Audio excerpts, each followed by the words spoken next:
Hello everyone, welcome back to our YouTube channel exam track centre. तो इस video में हम कर रहे हैं 25 मार्च की जो एटीसी का एग्ज़ाम हुआ था, पहली शिफ्ट के कुछ क्वेश्चन हैं जो क्वेश्चन के आंसर जो है किसी भी ऑप्शन से मैच नहीं करते हैं, तो वो क्वेश्चन हम कर रहे हैं। देखो, एक क्वेश्चन ये था कि एक कोयल थी मेरे पास और सर्कुलर कोयल थी, उसके ऊपर करंट फ्लो हो रहा था कुछ 0.3 एम्पियर और नंबर ऑफ टर्न्स जो है इस पे गिवन थे 500 टर्न्स और रेडियस इसकी गिवन थी 6 centimetre. Then find the magnetic field at the centre of circular ring. तो सेंटर के ऊपर मैग्नेटिक फील्ड निकालना था। देखो, सेंटर पे मैग्नेटिक फील्ड निकालने का जो इसमें फॉर्मूला है वो ये है, mu not an I divide by 2r। अगर ये फॉर्मूला आप लगाते हो तो कोई भी आंसर जो है मैच नहीं करता। आंसर ये आता है 1.57 इंटू 10⁻³ टेस्ला। तो ये कोई भी ऑप्शन नहीं है।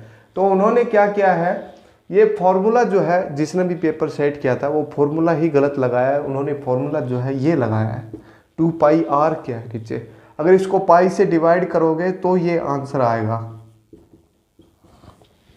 लेकिन एग्जैक्ट जो फॉर्मूला होता है ये होता है।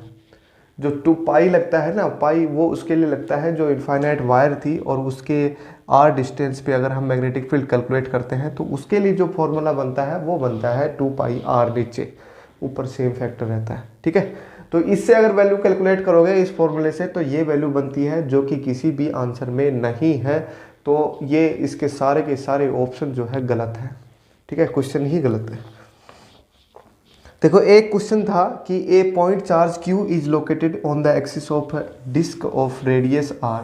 एक डिस्क है और उसके जो एक्सिस के ऊपर एक चार्ज रखा हुआ है, point charge Q amount of. ठीक है, एक डिस्क मैं ले लेता हूँ, इसकी एक्सिस पे जैसे डिस्क मान लिया ऐसे है, तो इसके एक्सिस के ऊपर एक चार्ज रखा हुआ है एट सेंटर से जो कि b डिस्टेंस के ऊपर है। वैसे तो n लिखा हुआ है यहाँ पे डिस्टेंस पे, लेकिन डायग्राम में p लिखा हुआ है, सही है। ठीक है, then find the radius of this disc if given that कि फ्लक्स जो है इस चार्ज की वजह से इसके ऊपर फ्लक्स कितना क्रॉस हो रहा है, इलेक्ट्रिक फ्लक्स कितना क्रॉस हो रहा है, 1/4 ऑफ दिस टोटल चार्ज। तो फ्लक्स जो है इस चार्ज का कितना होगा भाई, Q/ε0 है ना, और इसका 1/4 है तो 1/4 ये मैंने कर दिया। ठीक है, तो इसके ऊपर जो है इलेक्ट्रिक फील्ड कितना होगा भाई, इस पॉइंट चार्ज की वजह, ये तो कोई चार्जलेस है नहीं, इस पे तो कोई चार्ज है नहीं, तो इलेक्ट्रिक फील्ड जो है सिर्फ इसकी वजह से आएगा Q/4πε0 b²। ठीक है, यहाँ तक सही है। अब इसके ऊपर जो फ्लक्स निकालो जरा, फ्लक्स का जो फॉर्मूला होता है वो यही होता है E.ds is equal to flux कितना गिवन है अपने पास, Q/4ε0। ठीक है, इन दोनों के बीच में जो एरिया वेक्टर जो है इसका इस डायरेक्शन में है और इलेक्ट्रिक फील्ड जो है इसका इस डायरेक्शन में है, तो एंगल आप ये कह सकते हो 0 डिग्री है या 180 डिग्री है।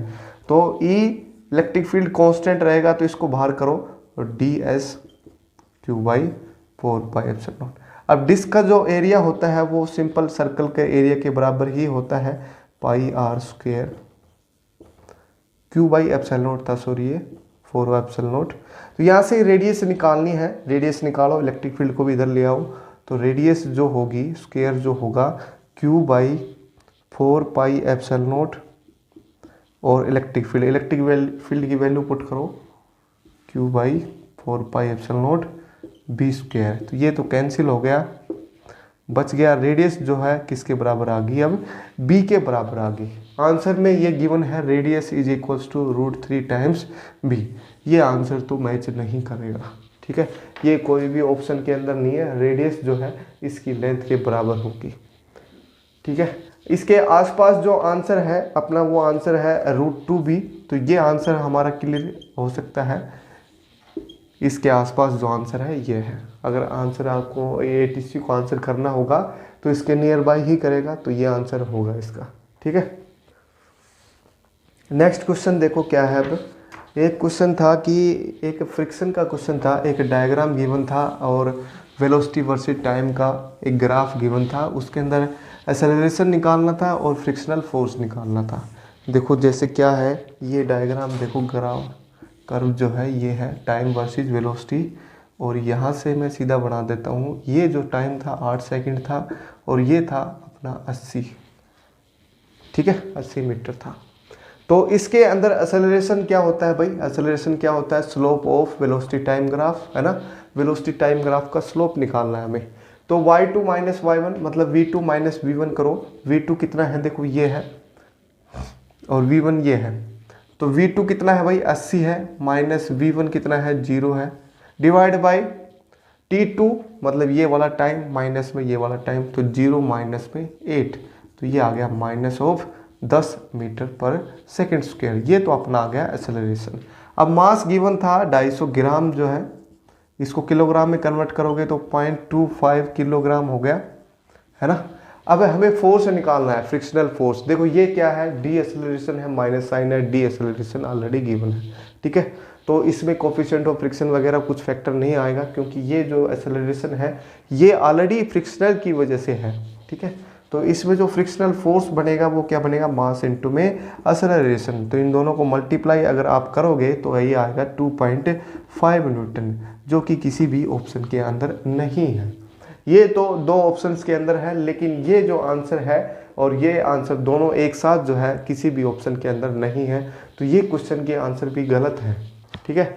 -3 न्यूटन इसमें आंसर गिवन है। तो इसके आसपास जो है यही आंसर मैच करेगा, जो मतलब जैसे 2.5 के 2.5 के आसपास जो है 3 न्यूटन, ये वाला आंसर ही मैच करेगा नियर बाई। लेकिन क्वेश्चन ही गलत होगा तो आप सभी को ये नंबर मिलेगा।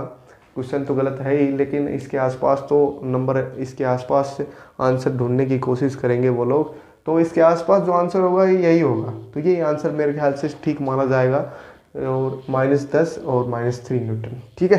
तो ये 3 क्वेश्चन थे फर्स्ट शिफ्ट के, कुछ रह गए थे क्वेश्चन, ये मैंने करवा दिए हैं। आई होप सभी को अच्छे लगे होंगे। अच्छे लगे होंगे तो वीडियो को लाइक, शेयर और सब्सक्राइब जरूर कर दें। धन्यवाद।